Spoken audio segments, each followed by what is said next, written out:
शीला जी। हाँ जी। राधे राधे महाराज जी। महाराज जी, self satisfaction कब मिलेगा? मतलब आत्मसंतुष्टि, चाहे जो भी कर लो लास्ट में कुछ रह ही जाता है। पहली बात तो ये समझ लीजिए, आप परमात्मा के अंश हैं, प्रकृति से कभी तृप्ति हो ही नहीं सकती। परमात्मा अंश को प्रकृति से कभी तृप्ति नहीं हो सकती। चाहे विश्व का समस्त भोग, ऐश्वर्य, संपत्ति, पद सब प्राप्त हो जाए, तृप्ति नहीं हो सकती। उसकी तृप्ति परमात्मा तत्व से ही होगी।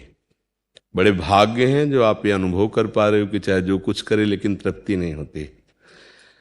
संसार का जो आकर्षण है माया जनित, जब तक हम भजन के द्वारा इसको मिटाते नहीं हैं तब तक 5 ज्ञानेंद्रियों के साथ मन शब्द, स्पर्श, रूप, रस, गंध में ही विचरण करता रहता है। मना कष्टान इंद्रियाणि प्रकृति स्थान कर सती। क्या हो गया कि सिस्टम उल्टा हो गया है। विषयों ने इंद्रियों को अधीन कर लिया है और प्रमथन स्वभाव की इंद्रियों ने बलात् मन को अधीन कर लिया है, और मन ऐसी व्यथा प्रकट कर दी कि बुद्धि उसके अधीन हो गई। अब गलत निर्णय हो रहा है हमारे अंदर, नाना प्रकार के ऐश्वर्य, वैभव, मान, सम्मान, पद, प्रतिष्ठा। बड़ा अज्ञान है जो इससे तृप्ति का अनुभव कर रहे हैं।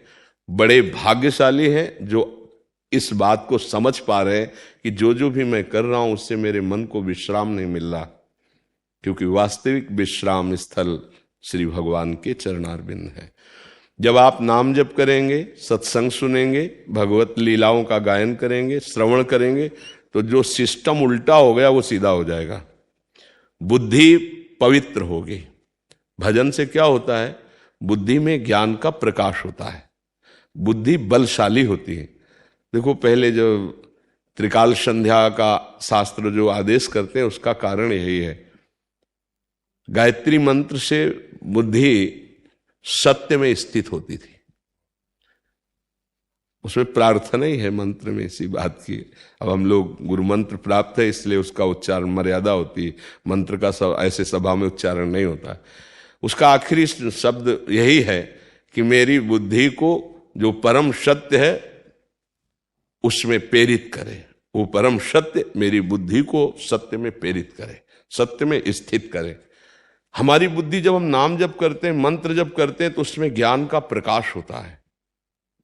अभी अविद्या ग्रसित बुद्धि है तो मन की हर बात पर दस्तखत करती चली जा रही है। और जब बुद्धि में सुमति बुद्धि को बल मिलता है शास्त्र के द्वारा, भजन के द्वारा, तो जो दूसरा पक्ष उसका कुमति है वो उसका मर्दन कर देती है। और सुमति बुद्धि वाली फिर मन को अधीन कर लेती है, मन इंद्रियों को अधीन कर लेता है, इंद्रियां निर्विषय हो जाती हैं, तब उसे परमात्मा आनंद की प्राप्ति होती है। अभी बहुत बड़ा सिस्टम हमारा उल्टा हो गया, गंदा हो गया। जब हम भजन शुरू करेंगे तो हमारे अंदर पहले सारी गंदगी आएगी। नाना प्रकार की जितनी हमने दबी हुई वासनाएं हैं, या जो कामना है, या जो हमारे अंदर इच्छा है, स्पृहा है, तृष्णा है, ये बहुत कूड़ा करकट जमा है। सुने हुए और देखे हुए भोगों की कामना कामना कही जाती है, भोगे हुए भोगों की इच्छा तृष्णा कही जाती है, ये भोग अवश्य चाहिए स्पृहा कही जाती है। और ऐसी छोटी छोटी अनंत वासनाएं हृदय में दबी। तो जब हम भजन शुरू करते हैं, राधा राधा राधा राधा राधा, अब वो सब निकलना प्रारंभ। नया साधक होता है, घबरा जाता है, वो भजन छोड़ देता है, परमार्थ पे नहीं चल पा। यदि सत्संगी है, विवेकवान है, तो बहुत धैर्यपूर्वक उस समय वो निकलते चले जा रहे हैं। और नाम जप का आनंद जब बढ़ेगा, पहले इन विकारों को जड़ से नष्ट करेगा, पाप और पाप की प्रवृत्ति। फिर अंदर जब जो नाम जप कर रहे हैं वो रूप झलक मारता है। जैसे हम राधा राधा राधा, तो हमारे सामने प्रियालाल की झांकी आने लगी। फिर जो विश्राम प्राप्त होता है, रूप छके घूमत रहे, तन को तनिक न भान, नारायण दृग जल बहे, यह है प्रेम पहचान।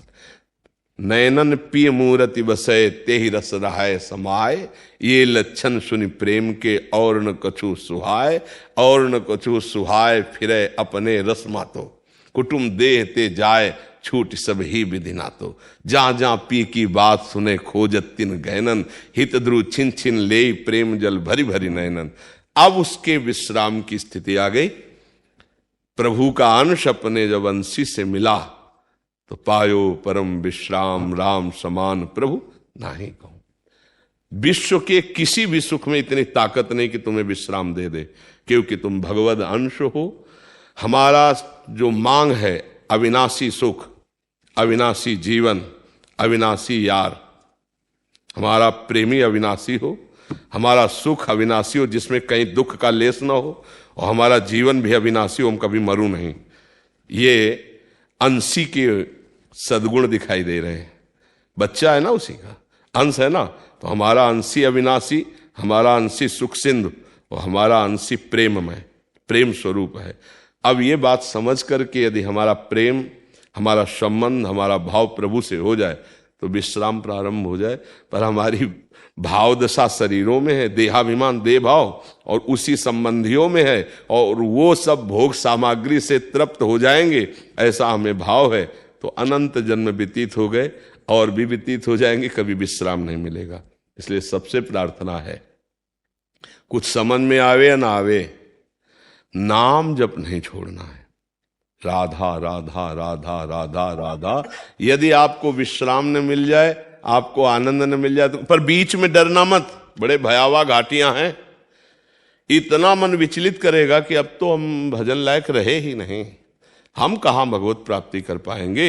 ये सब बेईमान अंदर ठग बैठे हैं, तुम्हें इस सत्य से वंचित कर रहे हैं, तुम्हारे बल से तुम्हें खोखला किए और तुम्ही को देखो नष्ट कर रहे हैं। कह रहे हैं हम भगवान से नहीं मिल सकते। यार कौन सी बड़ी बात है, मेरे अंशी हैं, मैं उनका बच्चा हूं, क्यों नहीं मिल सकता। हम वासनाओं में फंसकर इतने कमजोर हो गए, हम शरीर में फंसकर इतने मूढ़ हो गए कि अपने प्राण प्रीतम अंशी भगवान को पराया मानने लगे और मायाकृत शरीरों को अपना मानने लगे। इसीलिए सत्संग सुनो, नाम जप करो और अपने परिवार में भगवत भाव करके सेवा करो। जैसे मनो स्त्री शरीर है, पति में भगवत बुद्धि, सास ससुर की सेवा, पुत्र की सेवा, परिवार की सेवा, और ये सब सेवा भगवान को अर्पित कर दो, निश्चित भगवत प्राप्ति हो जाएगी। चाहे स्त्री हो, पुरुष हो, गृहस्थ हो, जवान हो, कोई भी हो, भगवत आश्रय, भगवत समर्पित कर्म और नाम जप, निश्चित भगवत प्राप्ति हो जाएगी। हमारी बात को मान लेना। नाम जब छूटा फंस जाओगे कोई न कोई माया जाल। का हनुमंत विपत्ति प्रभु सोई, जब तो सुमिरन। इसीलिए नाम जप चल रहा है, हर कर्म भगवान को समर्पित करना है तो सावधानी रहती है। जैसे हम रसोई बनाते हैं और जब प्रभु को भोग लगाने के लिए बनाते हैं तो सावधान, छूना मत, ये भगवान भोग के लिए। ऐसे हम जो कर्म